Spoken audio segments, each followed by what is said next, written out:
Assalamualaikum warahmatullahi wabarakatuh. Riba adalah istilah yang berasal dari bahasa Arab, yang berarti kelebihan atau tambahan. Namun dalam konteks syariat Islam, arti riba adalah mengerucut pada kelebihan dari pokok hutang. Kelebihan dari pokok hutang inilah yang membedakan riba dengan transaksi jual beli, yang dikenal dengan ribun atau laba. Allah telah menghalalkan praktek jual beli yang sesuai dengan ketentuan dan syariatnya. Hal ini sesuai dengan firman Allah Subhanahu wa Ta'ala.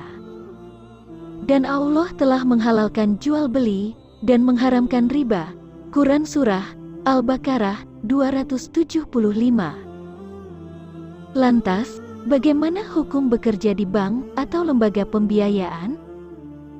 Simak videonya sampai selesai agar tidak salah faham.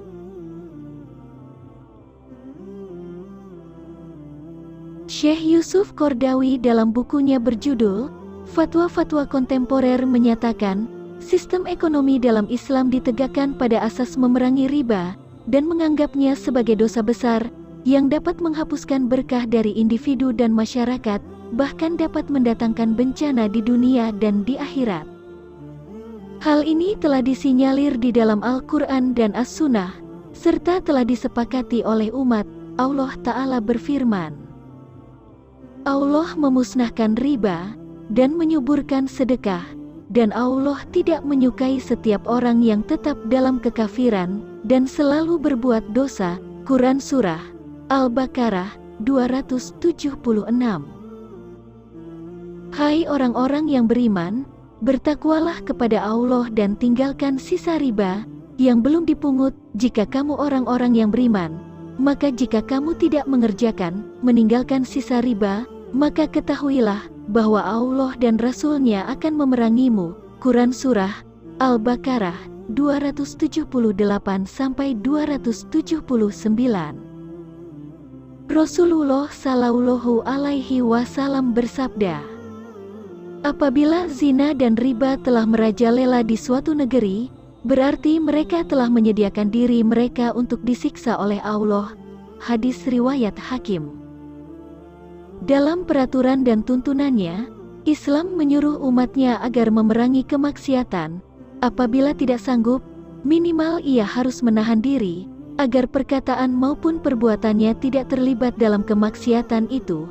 Karena itu, Islam mengharamkan semua bentuk kerjasama atas dosa dan permusuhan, dan menganggap setiap orang yang membantu kemaksiatan bersekutu dalam dosanya bersama pelakunya, baik pertolongan itu dalam bentuk moral ataupun material, perbuatan ataupun perkataan.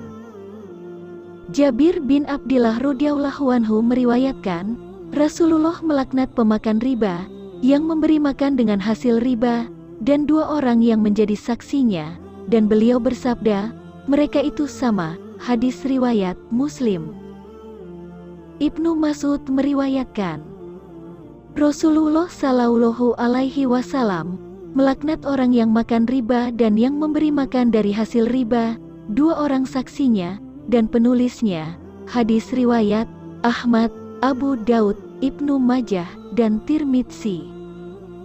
Sementara itu, dalam riwayat lain disebutkan, orang yang makan riba, orang yang memberi makan dengan riba, dan dua orang saksinya, jika mereka mengetahui hal itu, maka mereka itu dilaknat lewat lisan Nabi Muhammad hingga hari kiamat. Hadis riwayat Nasai. Hadis-hadis sahih yang sharih itulah yang menyiksa hati orang-orang Islam yang bekerja di bank-bank atau syirikah yang aktivitasnya tidak lepas dari tulis-menulis dan bunga riba. Namun perlu diperhatikan bahwa masalah riba ini tidak hanya berkaitan dengan pegawai bank atau penulisnya pada berbagai syirikah, tetapi hal ini sudah menyusup ke dalam sistem ekonomi kita dan semua kegiatan yang berhubungan dengan keuangan, sehingga merupakan bencana umum, sebagaimana yang diperingatkan Rasulullah Shallallahu Alaihi Wasallam. Sungguh akan datang pada manusia suatu masa, yang pada waktu itu tidak tersisa seorang pun, melainkan akan makan riba. Barang siapa yang tidak memakannya, maka ia akan terkena debunya. Hadis riwayat Abu Daud dan Ibnu Majah. Al-Qardawi menyatakan, kondisi seperti ini tidak dapat diubah dan diperbaiki hanya dengan melarang seseorang bekerja di bank atau perusahaan yang mempraktekkan riba. Tetapi kerusakan sistem ekonomi yang disebabkan ulah golongan kapitalis ini hanya dapat diubah oleh sikap seluruh bangsa dan masyarakat Islam. Perubahan itu tentu saja harus diusahakan secara bertahap dan perlahan-lahan, sehingga tidak menimbulkan guncangan perekonomian yang dapat menimbulkan bencana pada negara dan bangsa. Islam sendiri tidak melarang umatnya untuk melakukan perubahan secara bertahap dalam memecahkan setiap permasalahan yang pelik. Cara ini pernah ditempuh Islam ketika mulai mengharamkan riba, khamar, dan lainnya. Dalam hal ini yang terpenting adalah tekad dan kemauan bersama. Apabila tekad itu telah bulat, maka jalan pun akan terbuka lebar. Al-Qardawi menyerukan, setiap muslim yang mempunyai kepedulian akan hal ini, hendaklah bekerja dengan hatinya, lisannya, dan segenap kemampuannya, melalui berbagai wasilah, sarana, yang tepat untuk mengembangkan sistem perekonomian kita sendiri, sehingga sesuai dengan ajaran Islam. Sebagai contoh perbandingan, di dunia ini terdapat beberapa negara yang tidak memberlakukan sistem riba, yaitu mereka yang berpaham sosialis. Di sisi lain, apabila kita melarang semua muslim bekerja di bank, maka dunia perbankan dan sejenisnya akan dikuasai oleh orang-orang non-muslim, seperti Yahudi dan sebagainya. Pada akhirnya, negara-negara Islam akan dikuasai mereka. Terlepas dari semua itu, menurut Al-Qardawi, perlu juga diingat bahwa tidak semua pekerjaan yang berhubungan dengan dunia perbankan tergolong riba. Ada di antaranya yang halal dan baik, seperti kegiatan perpialangan, penitipan, dan sebagainya. Bahkan sedikit pekerjaan di sana yang termasuk haram. Selanjutnya Al-Qardawi mengingatkan, janganlah kita melupakan kebutuhan hidup yang oleh para fuqaha diistilahkan telah mencapai tingkatan darurat.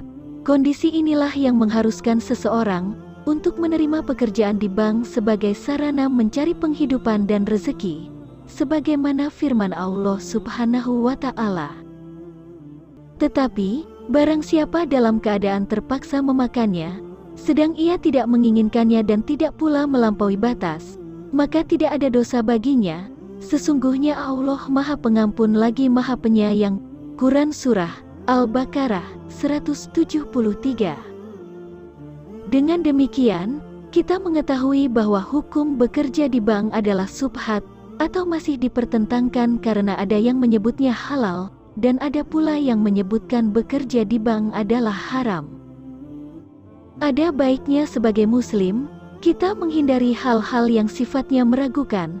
Sebagaimana hal tersebut, umat Islam sebagai umat yang berpikir, seharusnya senantiasa menanamkan ajaran agama dalam kehidupannya, dan menanamkan pendidikan anak dalam Islam sejak dini, agar tidak dipengaruhi oleh budaya kapitalisme barat. Wallahu a'lam bishawab.